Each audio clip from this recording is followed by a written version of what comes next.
Hello students, welcome to my channel. आज मैं आप सभी को इस वीडियो में चैप्टर नंबर 4 के एक्सरसाइज 4.2 का क्वेश्चन नंबर 1 का फर्स्ट पार्ट करवाने जा रही हूँ।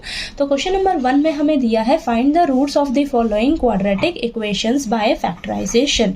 तो हमें ये जो क्वाड्रेटिक इक्वेशन दी है इसे हमें फैक्टराइजेशन मेथड से सॉल्व करके इसके रूट्स फाइंड आउट करने हैं, यानी कि हमें एक्स की वैल्यू निकालनी है। ठीक है, तो सॉल्यूशन में स्टार्ट करते हैं। सबसे पहले हम लिख लेंगे जो हमें क्वाड्रेटिक इक्वेशन दी हुई है। ठीक है, अब फैक्टराइजेशन मेथड से हम कैसे सॉल्व करते हैं। हमारे पास ये जो मिडल टर्म होती है, एक्स वाली जो टर्म होती है ना, इसे हम स्प्लिट करते हैं। ठीक है, स्प्लिट करते हैं।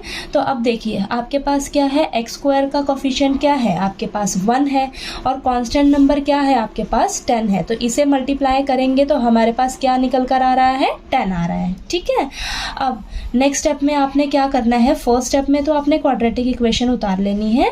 सेकेंड स्टेप में आपने क्या करना है, x square minus bracket, then bracket के बाहर x लिखना है, -10 इज इक्वल टू 0।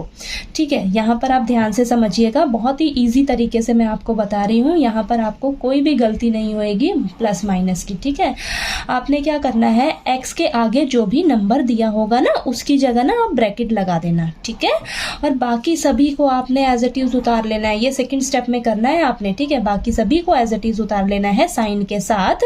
बस आपने x का जो आगे नंबर दिया है उसकी जगह एक ब्रैकेट लगा देना है। ठीक है, अब इस ब्रैकेट में ना आपके पास 2 नंबर्स आएंगे। ठीक है, अब वो 2 नंबर ऐसे होने चाहिए जिन्हें मल्टीप्लाई करें, उन दोनों नंबर्स को मल्टीप्लाई करने पर हमारे पास 10 आए, और उन दोनों नंबर्स को प्लस या माइनस जब हम करें ना तो हमारे पास ये नंबर आना चाहिए, 3 आना चाहिए। ठीक है, अब देखिए वो 2 नंबर्स हम कैसे ढूंढते हैं, उन्हें ढूंढने का क्या तरीका है। आपने क्या करना है, एक्स स्क्वायर के कोफिशिएंट को लिखना है 1 और कांस्टेंट नंबर क्या है आपके पास 10, इसे मैंने यहाँ पर मल्टीप्लाई करके लिखा है 10। ठीक है, अब इसके ना आप फटाफट से फैक्टर्स निकालिएगा। फैक्टर्स क्या आएंगे, 2, देन ये 5, देन ये 5 पे ही डिवाइड होगा, देन ये 1 आ गया। फैक्टर्स क्या निकले, 2 × 5 आए। ठीक है, अब 2 और 5 को आप क्या कर सकते हो, देखिए 5 में से हम अगर 2 माइनस करते हैं, 5 में से अगर हम 2 माइनस करते हैं तो हमारे पास 3 मिल रहा है ना।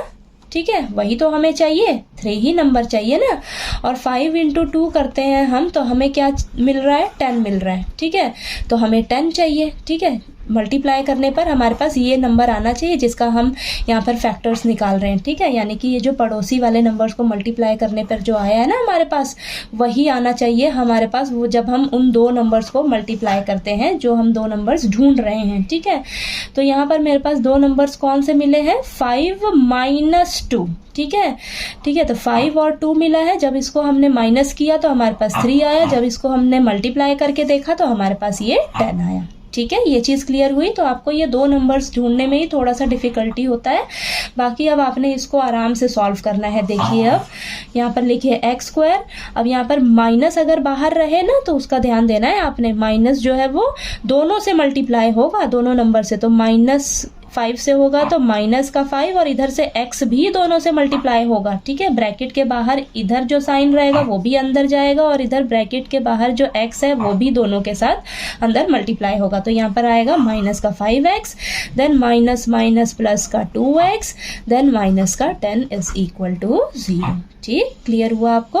अब यहाँ पर हमारे पास 4 टर्म्स आ गई ना, तो पहली 2 टर्म्स उठाइए और लास्ट की 2 टर्म्स। अब पहली 2 टर्म्स में से आप देखिए क्या कॉमन मिल सकता है मुझे, तो यहाँ पर मेरे पास x कॉमन मिल रहा है, तो बचेगा हमारे पास x - 5, और यहाँ से हमारे पास 2 कॉमन आ रहा है तो अंदर बचेगा x - 5 इज इक्वल टू 0। यानी कि यहाँ पर जो ब्रैकेट में आपके पास है ना, वही सेम यहाँ पर भी आपके पास ब्रैकेट में आना चाहिए। ठीक है, अब देखिए यहाँ पर ये दोनों क्या है, इक्वल सेम है ना। ठीक है, कॉमन ले सकते हैं इन्हें, तो x - 5 को जब हम कॉमन लेंगे तो यहाँ से क्या बचेगा, x बचेगा, और यहाँ से हमारे पास प्लस का 2 बचेगा, इज इक्वल टू 0।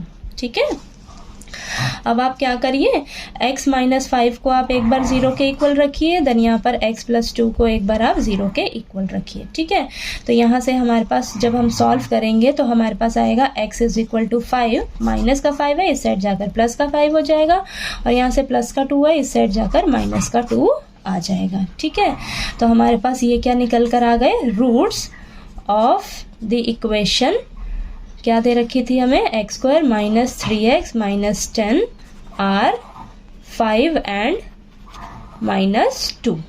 ठीक है, तो ये जो हमारे पास x की वैल्यू आई है ना, वेरिएबल की वैल्यू, यही क्या है हमारी roots of this quadratic equation. ठीक है, तो हमारे पास क्या निकल कर आ गया है 5 और -2। ठीक है, तो आपको क्वेश्चन नंबर 1 का फर्स्ट पार्ट अच्छे से क्लियर हो गया होगा। इसका सेकंड पार्ट हम नेक्स्ट वीडियो में करते हैं। ठीक है।